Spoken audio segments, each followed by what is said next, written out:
So I just wanted to have a quick chat with you about what sort of things you should look out for, what sort of things you should expect, and what sort of questions you should ask really when you are sort of interacting in the initial stages with your technician or the clinic that you're actually going to decide or are in the process of deciding whether to get your treatment done with.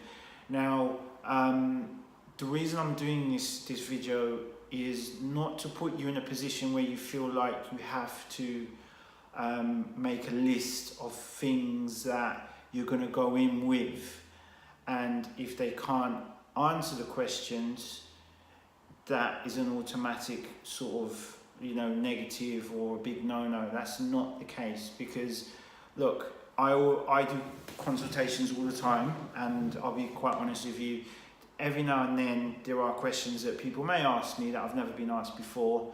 On the spot, sometimes I can't give a specific answer. I'll be completely honest. It doesn't happen often, but there'll be the odd occasion someone may ask me something. I'm like, oh, do you know what? I've never actually thought about that. I've never actually experienced that situation, but here's what I think could potentially happen, or based on the experience that I've had in another sort of similar scenario, this may also pan out that way. So yeah, it's not really to put you, as I said, not really to put you in that position, but it's more I say this video is really to give you some information so that you're sort of geared for your consultation or your chat, but also it puts you in a mind frame that you want to do some research yourself, because at the end of the day, it's a big decision that you're making, and you want to feel that you're part of the process. Not everyone obviously comes through the door, not everyone feeling happy, not everyone is coming from a position of, well, yeah, I'm really happy, I'm really excited about getting the treatment done. But if you aren't sort of asking questions at the beginning, and you're just letting everything sort of being told to you, and this is what's going to happen, that's what's going to happen, and then you sit down in the chair, you get your head done, and you left. I mean, a lot of the time you might think, what is it that I've actually just done? I haven't actually asked any questions, I haven't been part of the process, I haven't really checked this person or these people out, really. Do I really feel, really satisfied with everything that's happened? Don't get me wrong, some people are going to be completely happy with that, but I feel like it's just putting you in a better position to make a better decision about what you're actually getting into, okay? So the first thing that I want to speak about, and I'm going to need to break this down into two angles, is the experience. Now, if you're going to a clinic or a provider, yes, you want to find out about their experience, because you want to know how long they've been trading. That's important. But you also want to know, and that's point number one. Point number two is you also want to know the experience of the actual technician, so the actual person that's going to be doing your procedure, okay? There are cases, and you may come across situations, I've known it to happen, where a provider has been established, for, let's say, for 10, 15 years. However, this treatment, they're not experienced doing these procedures in this treatment for that amount of time as well, because they've had specialities in other areas. So maybe they've been doing hair transplants before, maybe they've been doing plastic surgery, they've been doing Botox fillers and lips and all that sort of stuff, and they've only recently, maybe the last couple of years, last couple of months, been doing this procedure, okay? So whereas someone may say to you, right, this company's got 10 years experience, they may only have 1 year's experience in doing scalp micropigmentation, okay? I'm not saying 1 year's experience doing scalp micropigmentation is a bad thing, but it just gives you information, so it allows you to make a more informed decision. Now, I'm going to touch on that last bit again, in terms of how long that person who's been doing scalp micropigmentation. Now, let's say, for example, myself, I've been doing this treatment now for 6 years. I'll be coming up to 7 years soon. Okay. Now, someone else could be doing it as long as me. However, I've been doing it on a full-time basis, but X person might be doing it on a part-time basis. But we've both got 6 years experience. So whereas I've been doing it on a full-time basis, let's say 5 days a week, and I've been doing 2 clients a day, that's however many thousands of clients within that time, versus someone that's been doing it for 6 years, but maybe doing 1 or 2 treatments a month, okay? Again, it's not to say that that person doesn't have the right talent or enough talent to do the job that you need, but I think it helps you to make an informed decision based on where you're coming from. Now look, if someone says to you, I'm going to charge you £3,000 for the treatment that you want, and someone else is going to say they're going to charge you for that amount, but one person has said to you, I've got 4 years experience, the other person said, I've got 4 years experience as well, but this person has been doing it full time and that person has been doing it on a part-time basis, can that person who's been doing it on a part-time basis justify why they're charging the same price as someone else who's been doing it on a more full-time basis? That's the kind of place where I'm coming from, okay? Now, I'm not going to be biased because I can very well say that I know technicians in this industry who have been doing other forms of semi-permanent makeup, but not necessarily SMP, scalp micropigmentation, on a full-time basis. However, the other cosmetic treatments that they've been doing have kept them fairly active, and they don't differ that much when you start to compare things like micropigmentation, microblading, trichopigmentation, that sort of thing. They're very, very similar. So, whereas someone may have been doing scalp micropigmentation for, let's say, 4 years part-time, in that rest of time they may have been doing lots more other cosmetic treatments that are very, very similar. So I would rate those people as highly as someone else who's been doing this procedure / this process for that amount of time. Okay. The other thing that I would say you need to ask when you go to see either a company or a technician is ask to see a portfolio or just examples of their work. The more examples you can see, the better. Now, you may want to see examples of people similar to yourself, and I'd say anyone that's vastly experienced should have something, if not, not going to say exactly, but very close to you. They should have something, at least with the same skin tone, the same type of hair loss, same grade of, in terms of the color of hair, or something. They should be able to show you a variety of work. Now, the more that they can show you, the better.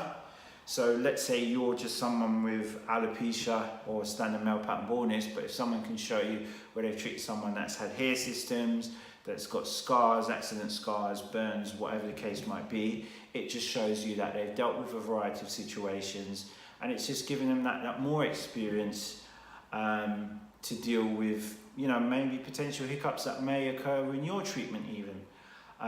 But yeah, I say portfolio is very, very important. You'll find that anyone that has an extensive portfolio as well, unless they've been running their own business, if they're a technician like myself, where they've worked for various companies before and then moved off and started their own business, sometimes their portfolio is limited. However, they should be able to direct you in avenues where you can actually see their past work. Sometimes that actually is putting you in touch with a past client that they would have done, that they've maintained a good relationship with. That's something that I do, where I can't show a portfolio of work for a company that I used to work for, because those images are protected and they're owned by that company, and because I no longer work for them, I have no right to use them. I have a personal relationship with a client, and what I would do is just speak to a client and say, look, I've got this person that's interested in the treatment, they're very similar to yourselves, would you be happy to, me put that person in touch with yourself? So that's something that I do. But yeah, if you go in, and if it's a clinic that you're going to and you're not seeing the technician who's going to be doing your work at first consultation, again, if you can compare portfolios across technicians, it's not to say one is better than the other, but it just gives you, you know, a really good perspective of what's achievable, what kind of work they're producing, and just puts you in a better position to make a more healthy decision, okay? Now, the other aspect that we want to talk about is honesty, okay? Now, honesty doesn't mean, there's got a bit of common sense with this, it doesn't only mean they tell you about all the good stuff that they've done, but they're very, very open and very transparent about the bad stuff that they've done. So a very easy question to ask is not necessarily, has anything gone wrong, but show me an example of when it's gone wrong and tell me, what did you do to fix it? What did you learn from it? I mean, it sounds like an interview style question, but look, you're asking questions because you want information. Any good technician or any good company is going to be, I don't care how good they are, they're going to be able to at least give you 1 or 2 or 3 examples of things that maybe didn't go great for them. It might be in their initial days when they were still developing their experience, okay? But at the same time, I would expect them to have learnt from that and be able to sort of demonstrate how they were able to make that better. The other thing that you want to check with them is, do they turn people away? How often do they turn people away and why? Me personally, there are times when I have to say to people, look, either your head's fine, you don't need any more touch-ups. New clients, when I say to them, look, do you know what, I don't actually think you're ready for this treatment yet. It probably could benefit you, but where you're in, you know, where you are sort of like mentally, you're not ready for it, and I think you need a little bit more time, maybe to do a little bit more research. And sometimes the person, in terms of their skin, their hair loss or lack of hair loss, and what they've perceived in their mind to be hair loss, they're just not ready for it. They're just not a suitable candidate. Personally, when you come to a consultation with me, it's all information. I'm just giving you information, and I'm talking about the treatment side of things. By the time you've come to see me, you've probably got an idea of how much a treatment like this costs, okay? So my job is not really to start telling you about figures and numbers. Any figures and numbers I'm going to be telling you is how many people I've treated, how many things have gone wrong, if you ask me, if there are any, based on what you ask, how many people I've turned away, and like I said, why have I turned these people away? And I'll be able to give you examples, and I'll show you as to why I turn people away. The last part, when we deal with honesty, is if there's any risks involved. Okay, there are no. Me personally, I'm going to say to you, there's no real risks involved. However, there are things that you need to be aware of. Now, sometimes that's in relation to the aftercare for the treatment. Sometimes that's in relation to things like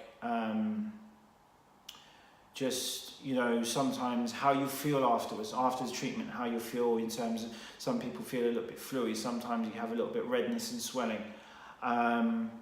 If you don't do your aftercare, what could potentially happen? Just a lot of transparency around that sort of thing.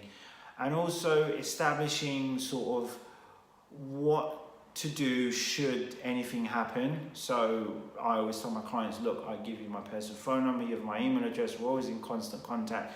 If anything based on what I say to you to expect in the aftercare goes wrong, like that doesn't happen and something unusual happens, contact me right away. It's probably nothing serious, but I'd rather you contact me and I give you information about it, okay? Or I set you right or point you in the right direction.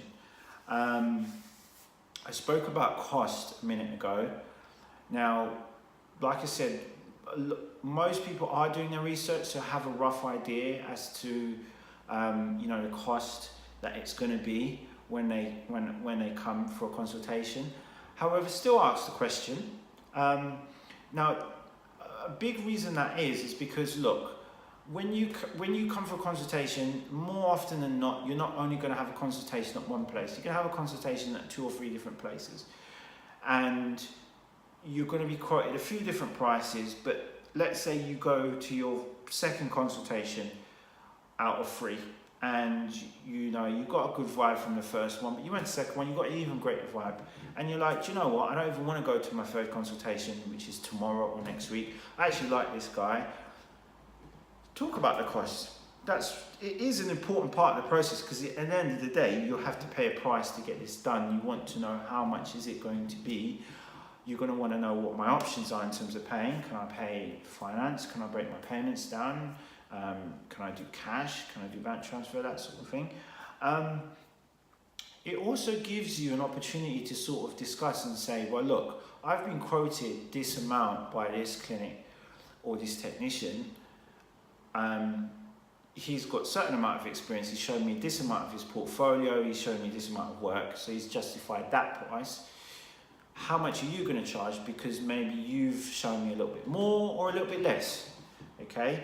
Now, there's also, because some clinics are expanding, and there's a lot more people getting into the game as well, you also have a factor where people try to get a lot of models in. So we're getting models in because they want to work and develop their technique and develop their experience. So these are not sort of like your regular everyday clients. Now, the reason I'm mentioning that is because cost then becomes a factor. If you are a model going in for a consultation, use that to your advantage. It's a fact, I'm not going to hide that. Use that to your advantage, because at the end of the day, you're potentially going to be having a trainee or someone who's 6 or 8 months into the game and not as experienced as someone else who you could have potentially had. So at that point, yeah, cost should represent or reflect the level of experience that you're going to get. So ask that question. Don't be afraid to ask that question. And any good technician, any good clinic is just going to give you a straightforward answer, no BS. They're just going to get straight to the point. But like I said, more often than not, that's not going to be the focus of their discussion. It should be all about giving you information, getting you to understand what you're getting into. And when I say what you're getting into, it's not anything difficult, but just giving you information about it. And most importantly, the pros and cons. What are the advantages of the treatment? What are the disadvantages? What are the things, you know, that are going to be quite good about it? What are the things that are not so great? And then giving you that time to sort of weigh up the options as to whether you think it will work for you, okay? I have spoken about past clients.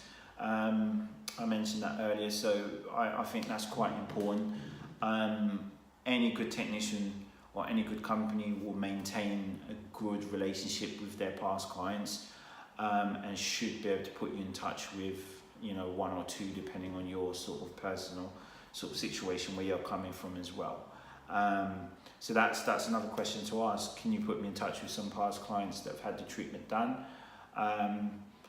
And I shouldn't see that being a problem. As much as there is a lot of people that don't want to be known, don't want their face on social media or on the internet and stuff like that, there are a couple of people who I get and say, you know, I'm really happy and you've changed my life, and when I was getting it, you know, thinking about getting it done, I wish there was someone like me that I could look at that would have helped giving them that final push. So they say, look, if you have anyone, just put them in touch with me, you know. So that's the other thing. If you look back at my videos, I do have a video where I literally, I think it's like a 3-4 minute video, where I just show you the equipment that I use. It's not a big deal, but I would still ask maybe to see the equipment that the clinic technician uses. The needle is important. If you're familiar with tattoos, the needle that we use on micropigmentation is a lot different to these sort of tattoos that I've got here. So yeah, ask to see that. Just ask to see, you know, what sort of tools are going to be used, and ask questions about the ink. That's another thing that I've got a video on. You know, I speak about the ink that I use, which is an ink called Alivio, which is pretty much industry standard. But if they're not using that ink and you've not been able to look at that video to sort of tell you about that, just ask what kind of ink they use, what's the makeup, and any assurances, you know, what their experience has been like with that ink, how long they've been using it, etc. The last thing that I'm going to speak about is the guarantee. Now, this is a tricky one because a lot of people tend to think that a long guarantee is a good thing. I'm not saying it's not, but you have to really weigh up the guarantee and what they say, why they're giving you the length of guarantee that they are giving you. So I'm going to try and elaborate on that. Now, some places you go, you'll get a 24-month guarantee. Some places you go, you get a 12-month guarantee. Some places you go, you get 3 months. Some places you go, you get a month or 45 days. Now, if someone's going to give you a long guarantee, that effectively is covering you for a long period of time, but you have to ask yourself, okay, if someone's giving me a long guarantee, are they giving me a long guarantee because they think that this treatment is definitely going to fade? Or are they giving me a long guarantee because they're saying, do you know what? I'm going to give you this long guarantee. You're probably not going to need it anyway because I'm confident in my work. So it's kind of weighing up the two. The same kind of questions go the same way if the guarantee is a lot shorter. So let's say the guarantee is 3 months, which I know some people do. 3 months guarantees it that way because, you know, they are sure that their work's going to be top notch and is going to last for a very long time. So they only need 3 months should anything dramatic happen, unexpected, that they're going to fix that pretty much immediately. So very soon after you've had the treatments. Or it could go the other way where they're saying, do you know what? I'm going to give you a 3-month guarantee because I've tried to rope you in here to get the treatment done, but you're probably going to need a couple more sessions anyway. So I'm just covering my own back. But then after that period, I'm going to make you pay more money. I don't know on either side of the scale what it might be. Again, the purpose of this video is to do your research, find out what guarantee they offer, and just ask them why the guarantee is what it is, if it's something that bothers you. But I say ask the question, is there a guarantee? If there is no guarantee, it's not the end of the world, but just find out why there isn't one. Because if there's no guarantee at all, I would be tempted to say, okay, should something happen after a week or two, I'm not actually covered here for anything. That puts me at a disadvantage. Does it mean I have to then go and fork out another £1,000, £2,000 or whatever the case might be to rectify something that could be very, very small? I don't know. But these are questions for you to ask, okay? Right, guys, I think I've covered pretty much everything.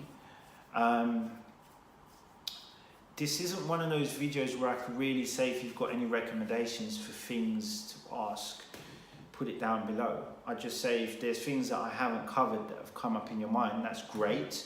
When you go for your consultation, just go with it. Just take it with you. If there's anything that I've mentioned in this video that you're not too sure about, or you want me to maybe just sort of elaborate or re-explain, just drop it down in the comment section down below. Hopefully it's all straightforward. If you have YouTube, please like and subscribe and share this video. I'm going to, as always, be trying to sort of balance work in between doing these videos, but I'm going to try and keep on top of, you know, doing these videos, giving you guys more information about the treatment.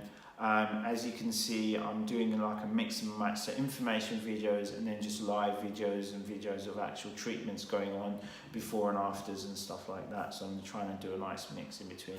But any suggestions you guys have got, things that you've wanted to see that you haven't yet, that you think I might be able to do for you, anything beneficial, just let me know, okay? Right guys, I'm off now. Take care. See ya. Bye.